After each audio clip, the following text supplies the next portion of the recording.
Obrigada, Cleiton Ramos. Não sou tudo isso, não. Nem 10, nem 9. Olá pra você que tá em casa. Bora falar de esporte agora aqui no SCC Meio-Dia. Porque hoje é dia de seleção brasileira em campo e o Brasil encerra a participação nas eliminatórias sul-americanas para a Copa de 2026. E olha que Carlo Ancelotti fez mudanças para o jogo de hoje. Aos 66 anos de idade, com mais de 3 décadas e 1.800 jogos como técnico, Carlo Ancelotti vai viver pela primeira vez a experiência de comandar uma equipe na altitude da Bolívia. O Brasil vai entrar em campo nesta terça-feira, na última rodada das eliminatórias em El Alto, cidade boliviana que fica a 4.100 metros acima do nível do mar, na região metropolitana da capital La Paz. Eu considero isso uma experiência muito bonita. Nunca he estado em Bolívia, nunca he estado em La Paz. Para mim é uma experiência importante. A seleção tem uma programação especial para amenizar os efeitos da altitude. A delegação passa esta noite em Santa Cruz de la Sierra, que fica a 400 metros de altura, e só chega no local da partida 2h30 antes do início do jogo. Temos que jogar diferente do jogo contra Chile, que ha estado um jogo com muita intensidade, com muita pressão. Isso, em altura, não se pode fazer. Também por causa da altitude, Ancelotti pretendia promover 8 mudanças na seleção. Mas com um problema físico do Wesley de última hora, podem ser 9. O volante Casemiro está suspenso e será substituído por Andrei Santos. Samuel Lino, atacante do Flamengo, deve estrear. O técnico tem a última oportunidade, antes da Copa, de fazer experiências em um jogo oficial. Depois, só em amistosos. O italiano ressaltou o que é essencial para a seleção brasileira. Os jogadores brasileiros têm muito talento. E a chave do êxito é talento mais atitude. Os resultados até agora e o bom ambiente nos treinos mostram que Ancelotti está no caminho certo, mesmo que seja a mais de 4.000 metros de altitude. Seleção brasileira. Mas agora, aqui no SC Esporte, é hora da gente falar da Copa Santa Catarina.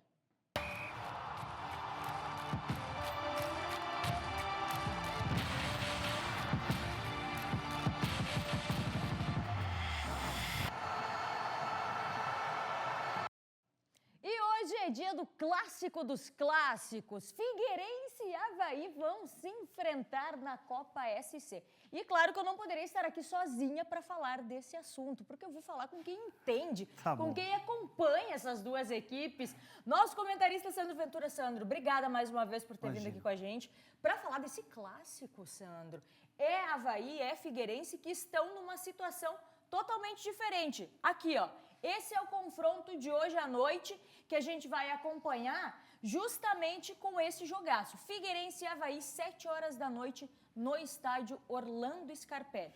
É um jogaço? Jogaço. Boa tarde a todos. Angélica, o clássico é sempre muito interessante, independente do momento das duas equipes. O Avaí vai com o Sub-20, o Sub-20 foi campeão brasileiro da categoria, da Série B, então um time forte, turbinado, com alguns jogadores que não venham sendo utilizados no grupo principal, casos do Higley, por exemplo, que é um bom atacante, pode aparecer nessa equipe.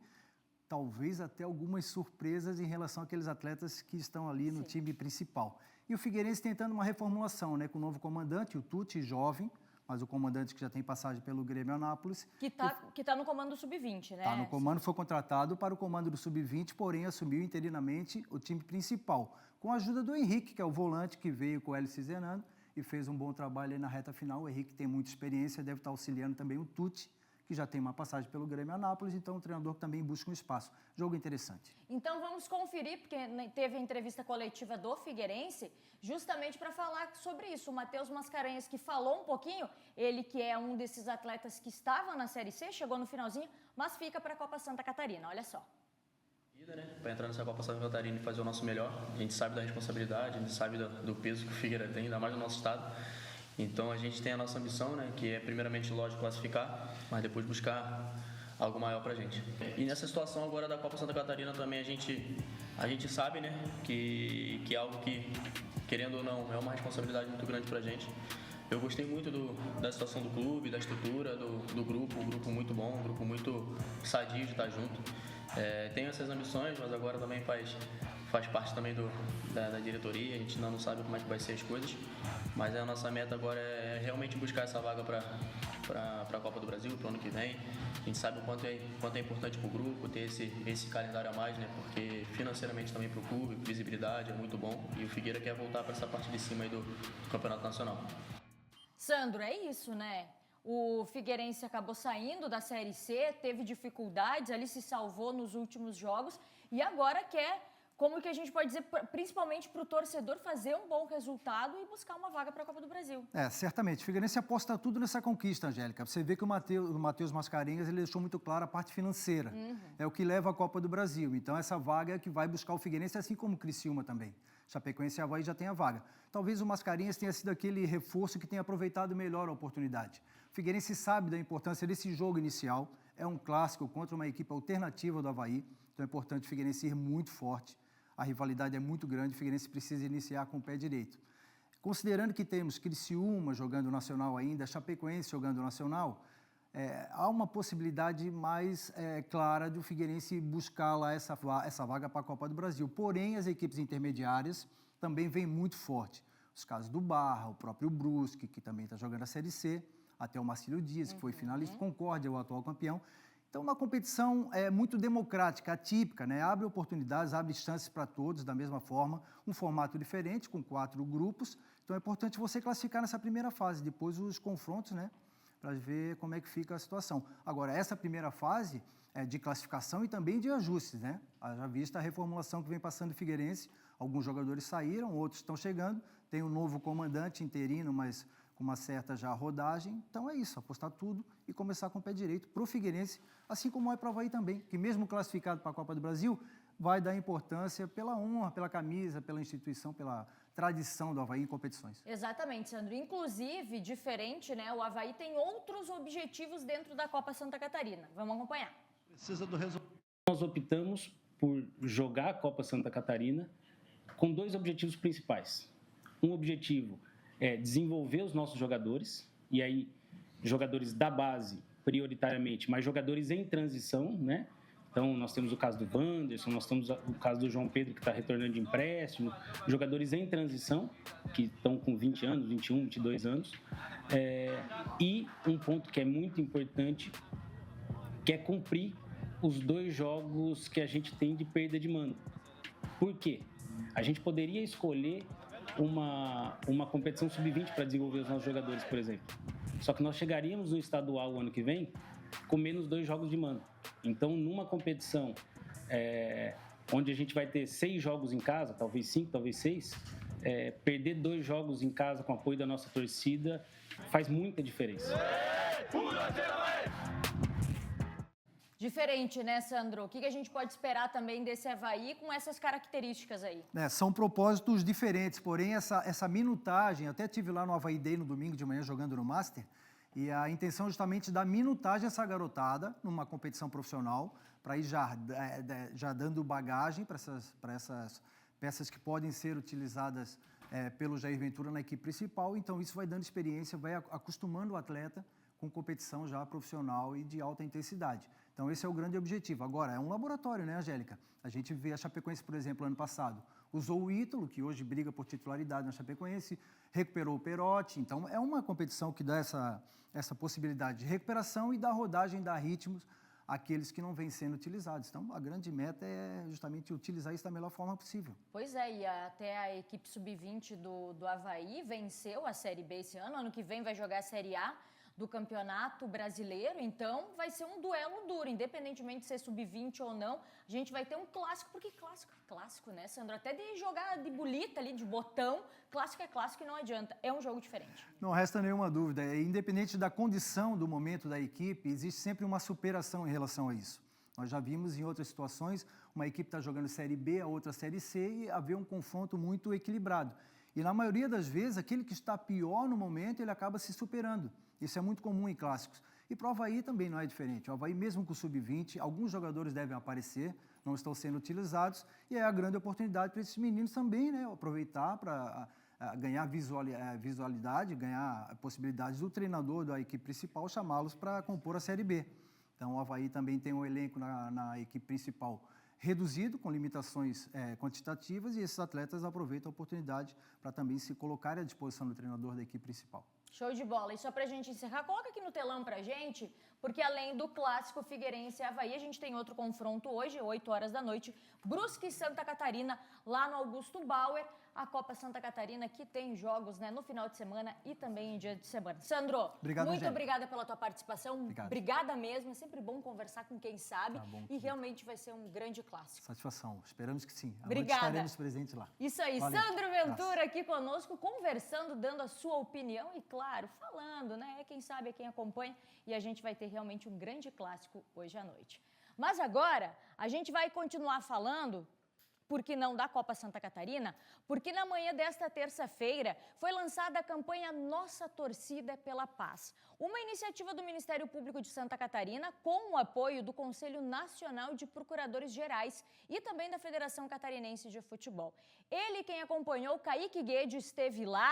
Kaique, bem-vindo ao SCC Esporte, você que esteve lá, acompanhou hoje pela manhã. O que vai ser essa campanha? O que a gente pode esperar? Afinal, temos ainda que falar sobre isso, sobre violência, para a gente acabar de vez com essas situações nos estádios. Conta pra gente, Kaique.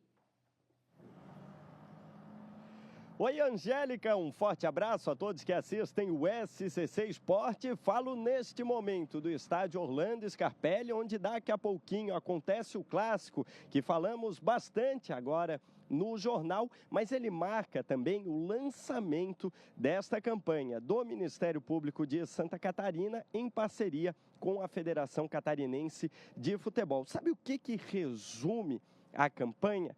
Aquele sentimento. Eu conheço muitas pessoas que em jogos como o clássico deixam de ir aos estádios, sejam do Figueirense, do Avaí, porque tem medo de confrontos entre as torcidas. O típico, não, eu não vou porque é um jogo perigoso. É isso que o Ministério Público e a Federação Catarinense de Futebol querem acabar. Que bom seria se o lema da campanha Nossa Torcida é pela Paz fosse ecoado por todas aquelas pessoas que frequentam as praças esportivas, não só de Santa Catarina, mas do Brasil inteiro. Vamos ver o que dizem alguns promotores do Ministério Público responsáveis por esta campanha. Bom, a ideia da campanha é ter uma atuação preventiva e estimular uma mudança de cultura. A nossa ideia é deixar resultados permanentes para garantir a segurança das famílias e essa sensação de segurança para os dias de hoje e para os dias futuros. Na prática significa que nós vamos veicular diversos vídeos para que o torcedor tenha a consciência de que ele deve ir no estádio de futebol para assistir uma partida, um jogo de futebol, se divertindo com a sua família, levando seu filho de forma absolutamente segura, sem nenhuma espécie de violência. Para que não ocorra, né? E vamos ver agora o que diz o vice-presidente da Federação Catarinense de Futebol. Para que não ocorra, né, nenhuma situação de tumulto, de confusão entre as torcidas e que evite esses torcedores de um padrão que queiram tranquilidade para torcer, não possam mais ir ao estádio. Juntamente com isso também nós temos que discutir a questão do racismo, né, que é um tema muito importante e necessário, que ele também está junto nesse processo.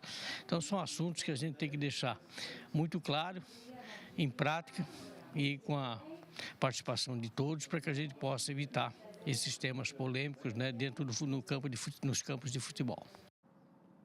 Uma campanha intensa com todos os times que participam da Copa Santa Catarina, mas que deve seguir aí para Campeonato Catarinense e outras competições. Isso sem falar que essa campanha do Ministério Público de Santa Catarina, ela pode, num futuro, esperamos que próximo, ser adaptada para outras unidades do Ministério Público no país inteiro. Então, lá em São Paulo, ela pode ser adaptada com times daquele estado. E, Angélica, antes de eu encerrar, eu deixo aqui uma opinião, né? Afinal, a campanha ela vai ser intensa, muitas peças publicitárias, posts nas redes sociais entre os times e o Ministério Público, mas não tem coisa mais importante do que o exemplo.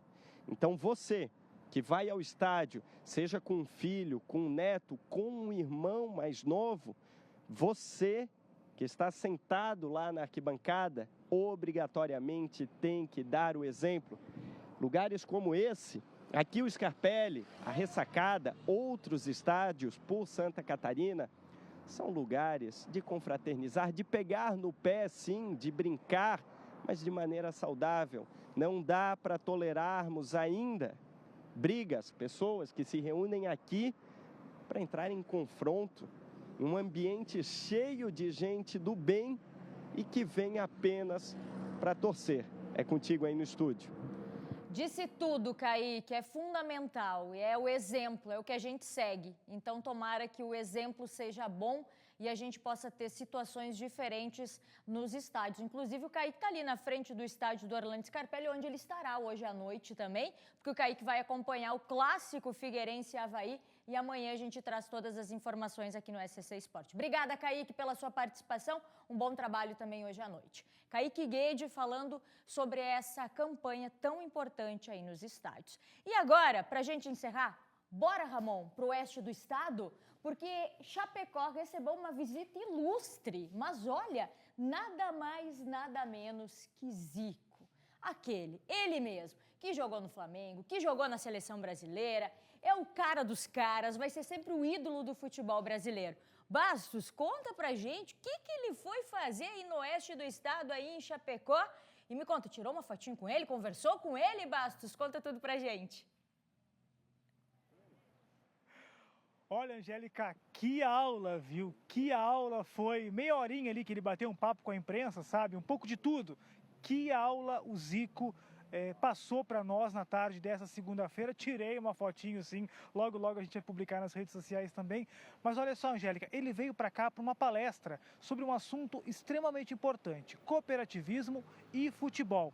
Além disso, ele falou sobre a SAF aqui no país, falou também sobre o novo técnico da seleção brasileira, o Ancelotti, falou também sobre gramado sintético nos estádios pelo Brasil. Ele confessou que ele não gosta de gramado sintético, ele gosta daquela grama raiz mesmo, que ele ficou, que ele se acostumou muito a jogar pelos estádios aí do mundo afora. Falou também da Chapecoense, mas a gente separou 2 pontos bastante importantes dessa entrevista com ele. O primeiro ponto foi sobre essa relação cooperativismo e futebol, já que aqui a região oeste reúne muitas cooperativas, tem um número muito grande por aqui também, e ele falou, num primeiro momento, sobre essa relação, cooperativismo e futebol. Vamos ver o que falou o Zico durante a entrevista coletiva.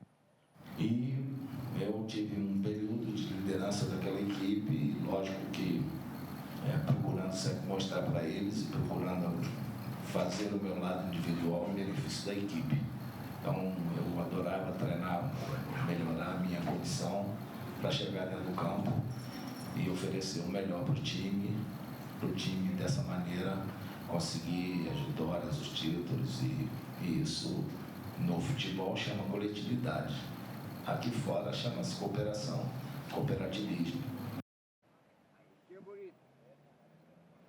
E claro também que além dessa relação toda extremamente importante e fundamental, como o próprio Zico falou, ele não podia deixar de falar sobre a Chapecoense, que está no G4, se o campeonato terminasse hoje, estava na Série A do ano que vem. Ele falou sobre a Chapecoense, sobre a situação do Verdão do Oeste e olha, nessa entrevista coletiva ele confessou que está torcendo para a Chapecoense para subir para a primeira divisão. Acompanhe.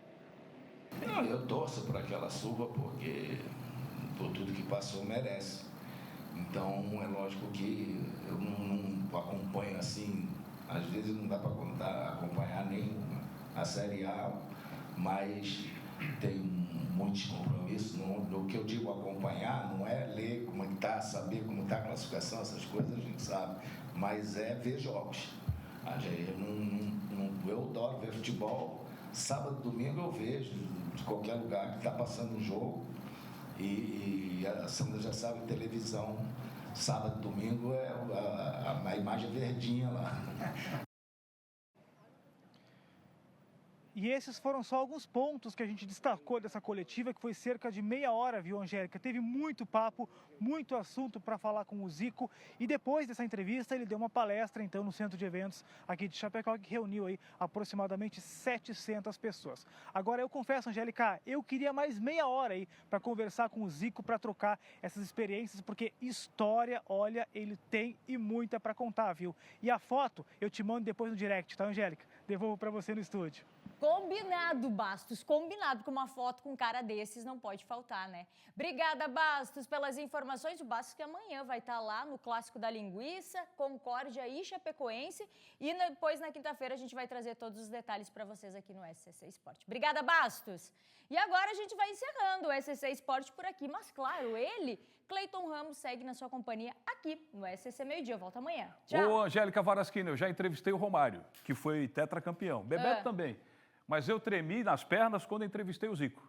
Ele é um cara sensacional, O Romário né? conquistou a Copa, mas quando eu vi o Zico, eu tremi. Aqui tu ficou assim? Eu fiquei assim, Tremendo? é o Zico, é o Zico. É o Zico. O Galinho de Quintino, o apelido que foi colocado pelo narrador Valdir Amaral. E há quem diga que o irmão dele jogou tanto quanto o Zico. Eu acredito. O Edu. Então, o Zico é demais. E uma vez eu conversei com o Gerson Silva, treinador de futebol, que fez história no Marcílio e no Criciúma. Era volante, foi campeão da Copa do Brasil, Sandro Ventura. Sandro conhece bem. E ele jogou com o Flamengo, ele assim, tu não conseguiu marcar o Zico naquela oportunidade, assim, não dava. O Zico parecia que tinha olhos nas costas, não tinha como marcar o Zico. Que pena que a gente não tem mais jogadores como o Zico da vida, né? Não tem. Quem sabe um dia, né? Quem sabe um dia. Valeu, Angélica.